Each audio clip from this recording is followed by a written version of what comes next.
on the edge of that living wilderness, in a village crowned by red roofs and smoke-stained chimneys, lived a girl who carried fire on her back. Her cloak was crimson, not the faded red of old cloth, but the burning red of embers in a forge, stitched with a grandmother's devotion. It was said the threads carried warmth enough to fight off frost, and courage enough to silence fear. The villagers called her Little Red Riding Hood, but to the forest, she was simply red. That morning, her mother pressed a basket into her hands. Warm bread, jars of honey, herbs gathered at dawn. "Your grandmother is weak," her mother whispered, brushing Red's cheek. "The forest is long and the shadows are patient. Stay on the path." Red smiled. "The path will not lose me, mother. I know it by heart." But the forest has many hearts, and not all of them beat kindly. She stepped into the trees. Sunlight fell in broken coins through the canopy, paying her way forward. Birds announced her passage. Squirrels scolded her as though they knew the future. And then, without warning, he appeared. The wolf was not just an animal. He was the forest's hunger given shape, its cunning given voice. Yellow eyes glowed like lanterns in the shadows. His paws made no sound. Even the earth held its breath beneath him. "Good morning, little flame," the wolf said, voice smooth as velvet over a blade. Red clutched her basket tighter. "Good morning, sir. Where does such a bright spark hurry in such a dark forest?" "To my grandmother's," Red answered carefully. "She lives by the birch trees, at the forest's edge." The wolf smiled, though his smile was all teeth. Such devotion, surely she would love a gift of wildflowers, or the sweet water of the spring. "The path is dull, child. The forest is generous. Go and bring her beauty." The flowers glowed blue as pieces of fallen sky. The spring sang like silver bells.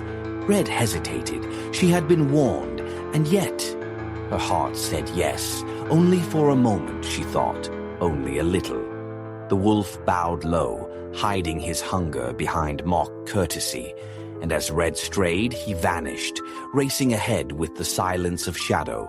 The wolf knew shortcuts. He ran where roots tangled, where no human dared, until at last he reached the cottage, a thatched roof beneath the pale birches, smoke curling like a fragile prayer. He knocked. "Who is it?" called grandmother. "A friend," the wolf lied. "A messenger from your granddaughter." The door opened. Kindness is often the first victim of deception, and the cottage fell silent. Moments later, the wolf wore grandmother's cap, her gown, her very place in the world. He slid beneath the covers, his bulk stretching them into uneasy hills. His eyes gleamed in the dim light, waiting for the door to open again.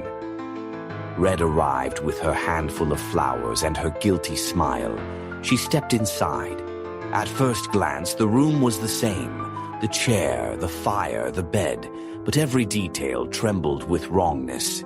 "Grandmother," she whispered. "Yes, child," rasped the wolf, straining his voice into a frail disguise. Red crept closer. The fire hissed. The shadows grew teeth. "Grandmother, what big eyes you have. All the better to see you with. What big ears you have.